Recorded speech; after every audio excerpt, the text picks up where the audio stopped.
Hello, everybody. Michael, the Librarian of Magic here, finding and cataloging the magical and pointing you to it. I'm back here to give you another rundown on all of the new Disney Plus original content, this time for the week of consulting the calendar, December the 6th, Friday, December the 6th. And I'll be covering everything in this episode that came out on that day, with the exception of The Mandalorian, which, as always, I will give its own episode.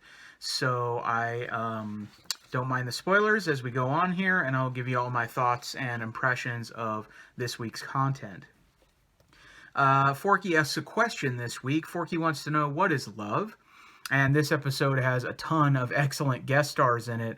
He's helped by a whole bunch of the older toys in the room, including Carl Rhinoceros, Melephant Brooks, Cheryl Burnett, and Bitey White, all voiced by an elephant voiced by Mel Brooks, a rhino voiced by Carl Reiner, a chair voiced by Carol Burnett, and a little like or a little tiger or teething ring thing voiced by Betty White.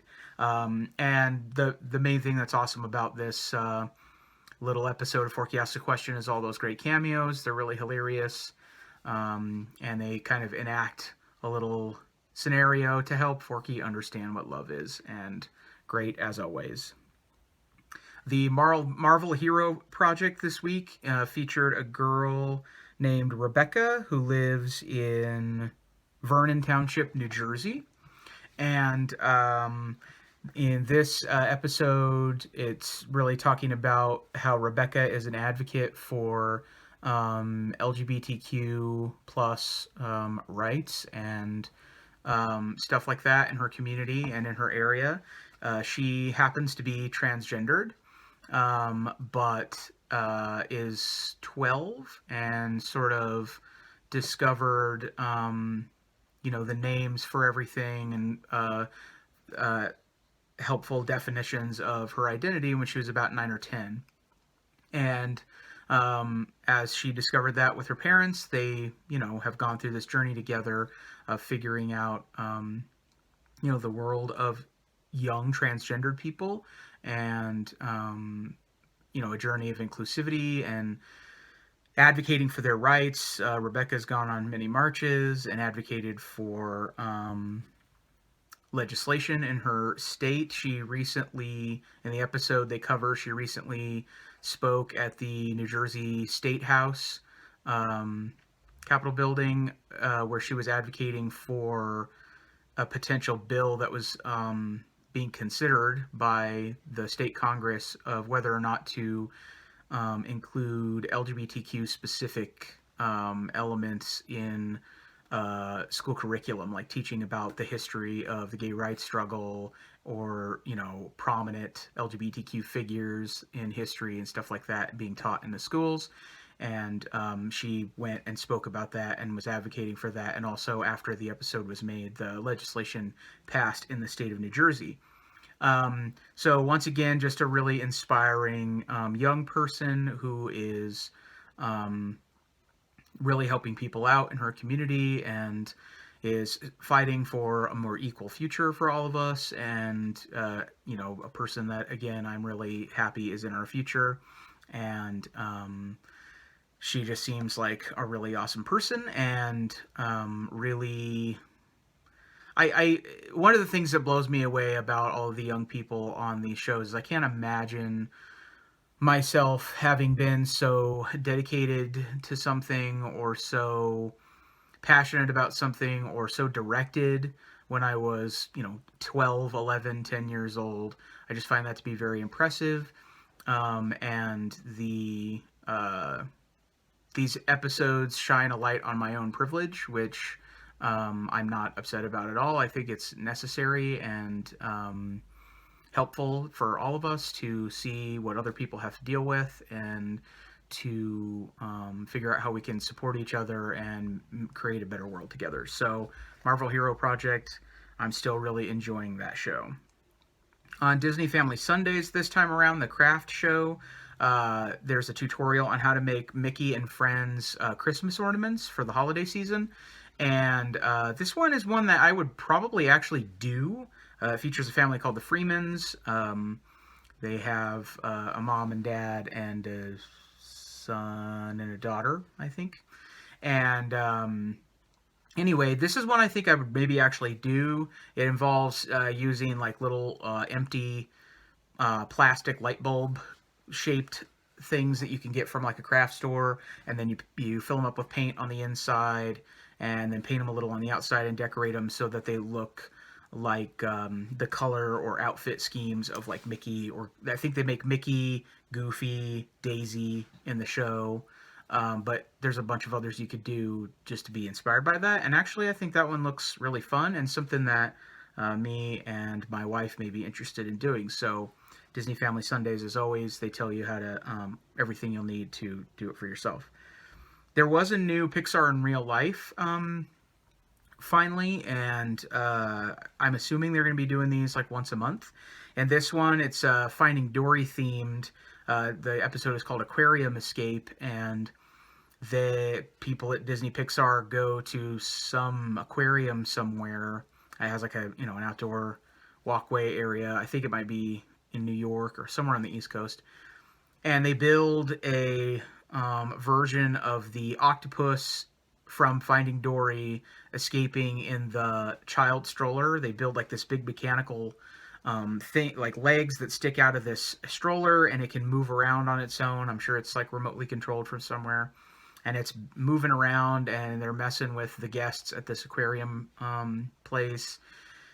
And it's really funny and amusing. It's kind of just a cool like 5 minute thing that's just sort of like a fun piece.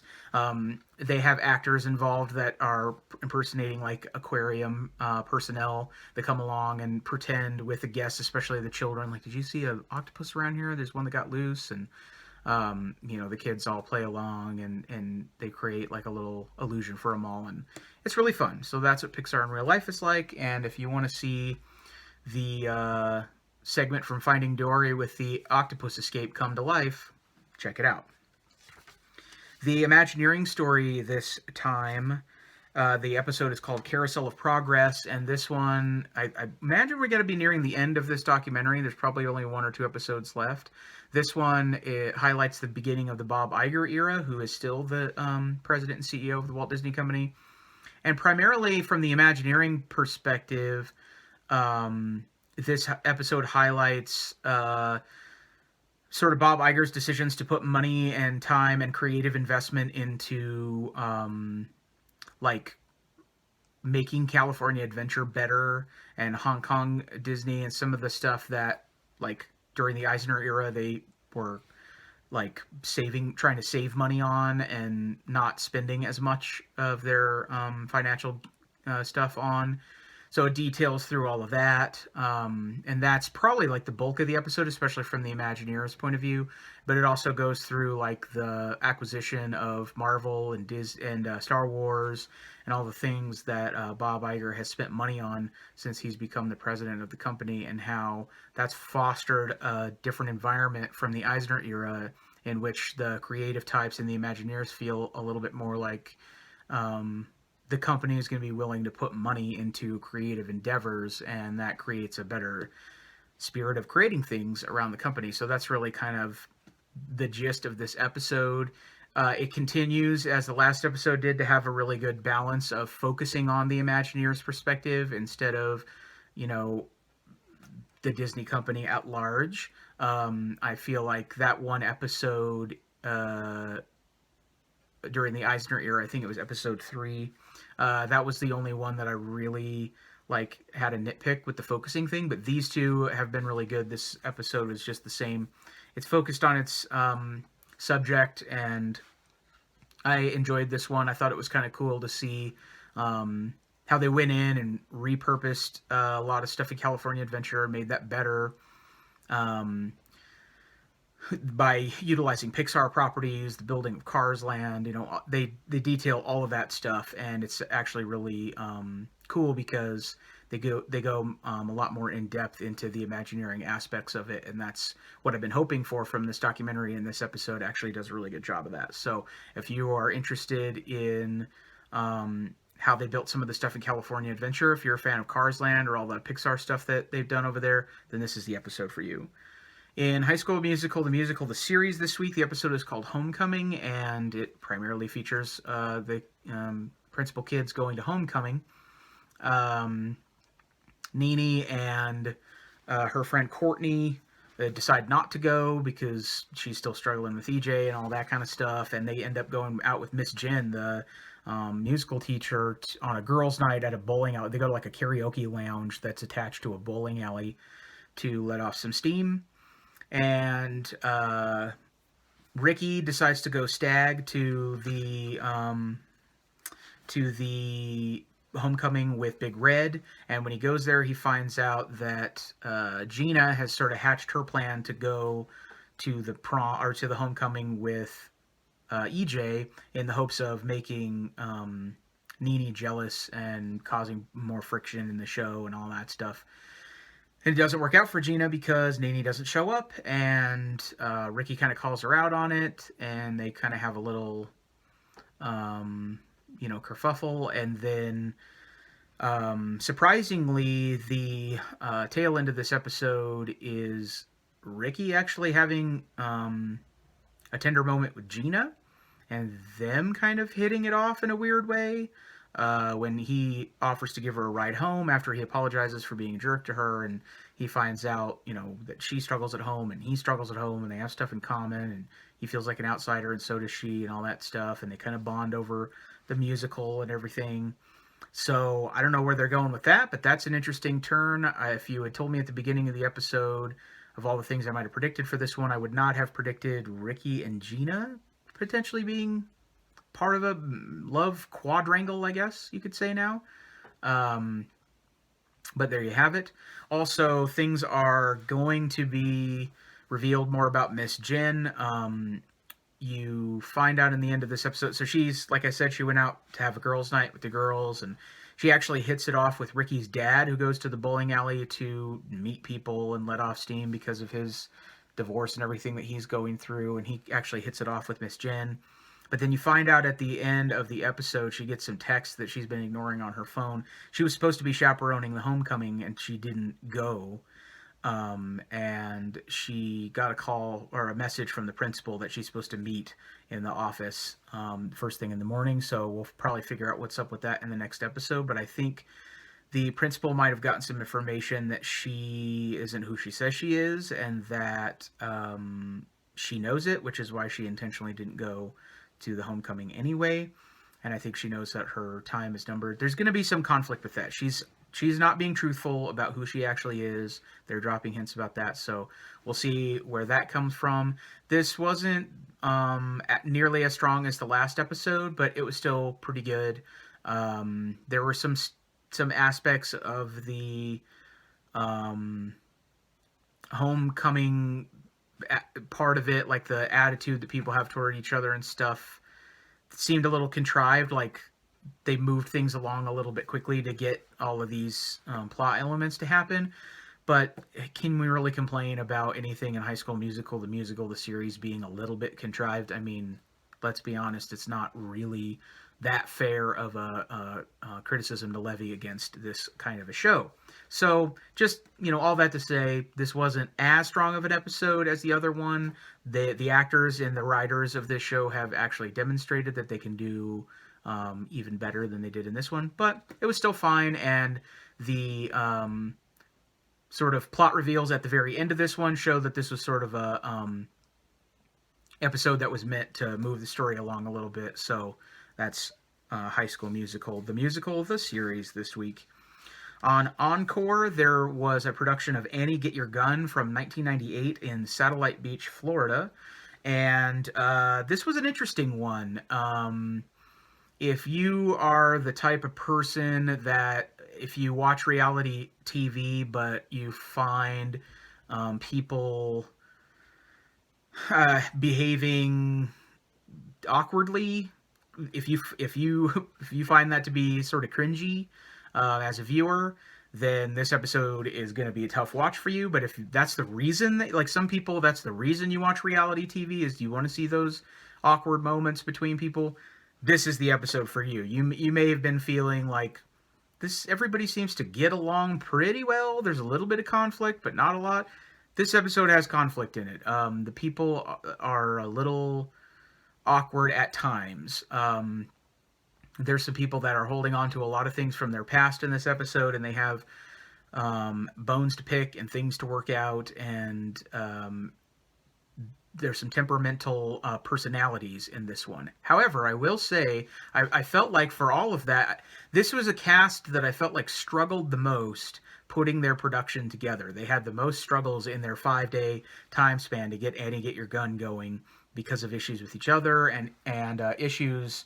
Out in the real world that had nothing to do with each other. Some people had other stuff going on, all that kind of stuff. It was a struggle, I feel like, for them to get this production done in 5 days, and it's been a struggle for all the casts because it's a short time crunch. But I feel like this cast really had quite a few struggles. However, I felt like offered up the best musical in the end that I've seen so far in this show. I feel like overall this is the most talented cast of the series so far, and I was actually really impressed not only that they were able to get it all together, but that they're actually a talented group that does gel together on stage for all of their awkwardness and personal difficulties off stage. So if you want to see some reality show awkwardness and wrapped into a musical theater package, this is the episode for you. I personally am of two minds about that sort of thing. I'm not invested in reality TV for the cringy moments, but I'm not super turned off by them either. It's not like I'm rooting for them, but there were a few in this episode where I was like, oof, that's a little awkward for me. But if you're somebody that likes the awkward, here you go. Encore this week. The World According to Jeff Goldblum. Jeff investigates the world of barbecue. He wants to know how it's done and why we love it so much and the history of, as usual, all that stuff, and goes to many cool places. He goes to like a backwoods cookout club in Connecticut where these guys make their own barbecue. He goes to he tries to make some barbecue for his own family at his own home grill. That's kind of part of like his quest in this episode. And one of the more interesting segments, I thought, probably the most interesting segment to me in this episode, is he goes to a place I want to say it's in Texas, where there's a lab that is trying to figure out how to sustainably harvest crickets and other insects for the future, so that it could be a potential source of renewable, food that's better for the environment and replenishable and all that stuff and ethical. And they actually barbecue crickets and figure out how to smoke them and all that stuff. And I got to admit, I was a little weird at first when you see all the crickets, like most people would be. But being open-minded, I think I would actually try that and see how it would go. But it was interesting to see. There's some actually really cool references here and there. If you are a fan of Jeff Goldblum's film career, there's always Jurassic Park references in like just about every episode. And this one was no exception. There's people who throw out lines to him all the time. For some reason, people just want to relate to him with Jurassic Park all the time. And I understand why. But in this one, that was cool. When he went to the cricket facility, they had like a little animated intro to that, and they very briefly flashed a animated image of the transfer chamber from The Fly that Jeff Goldblum was in, and that is one of my favorite Jeff Goldblum movies, and to have it tied in with the crickets and all that stuff, I thought that was a fun little reference that I got a chuckle out of. So if you want to see Jeff discover barbecue, that's The World According to Jeff Goldblum this week. And then finally, they released a brand new this week, a documentary called One Day at Disney, which I know is in conjunction with a coffee table book that they just released, that Disney just put out. And basically, it's like a 1 hour documentary that shows sort of a day in the life of various people who work in the Disney company. And what their jobs entail. So they show like an animator who draws Mickey Mouse. They show one of the engineers on the Disneyland Railroad. They show Robin Roberts from Good Morning America. They follow a guy named Jerome Ramft, who's an effects modeler at Pixar. He actually is like a physical sculptor who does character models for Pixar, and that's sort of a dying art in a lot of ways. But he shows like why it's important and how what he does.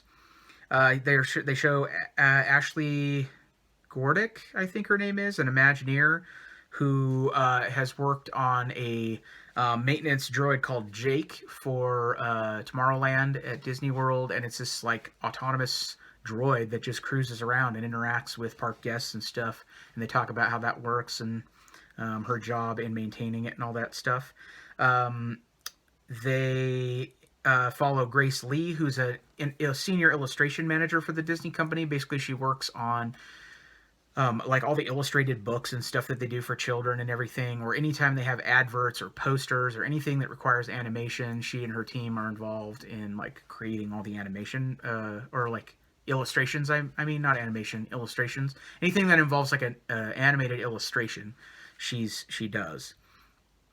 They talk with one of the guys who's one of the architects at Galaxy's Edge, and how he loves Star Wars and was a day in the life of him, like building stuff there.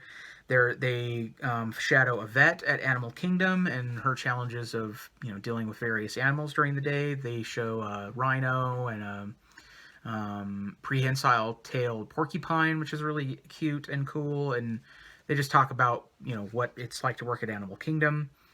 Then they also follow a woman who plays Rafiki on the Broadway version of The Lion King at a production in Spain, a cast in Spain of that. And she's originally from South Africa, I want to say, but she's working in Spain as Rafiki. And then people who work in visual development at Marvel, they talk a little bit about the people who work at Marvel. So it's just kind of cool to see like one day and all the wide-reaching things that the Disney company does. And it's about an hour long. It's interesting to go like slightly in depth with each person and department and what they do and their connection to Disney and all that stuff is cool. So that was enjoyable. It was a nice little hour of a documentary. They also put on there this segment or this thing called One Day at Disney Shorts, which is sort of like short segments. But there was only one on there thus far, and I don't know if they're going to be planning on adding more in the future. But the one that was on there was just the exact segment of feature following the Mickey Mouse animator from the documentary. So if you've already watched the hour-long piece, the short segment that's listed already there is the exact same segment that's in the documentary. And I don't know if they're planning on adding to these in the future and adding like, here's another employee that does something for the Disney company and sort of doing new ones every so often, which would be a cool thing to do, in my opinion. But if they're just planning on adding the, over time, if they're just planning on adding short segments of the ones that are already in the documentary, then I don't even really understand why separate it out into this thing and call it shorts and give it its own heading. It's really confusing, actually. So if they're planning on adding more original stuff to that, I totally understand why they're doing that, and they're just not ready to drop it yet, and so they're just adding ones that they already have. That would make sense to me. But if it's just going to be what you can already see in the documentary, then I don't even understand the purpose of it. So I'll keep us updated on where they go with that in the future. It'll be interesting to find out. But anyway, that is all the original content for Disney Plus this week. Like I said before, The Mandalorian will get its own video. The episode of The Mandalorian will get its own video. And I appreciate you watching these. Thank you for liking, commenting, and subscribing. I hope you enjoyed watching this. I hope it was informative and just a little boost in your day to hear about some cool Disney stuff. And I will see you in the next one. Thanks as always for watching. Have a great week.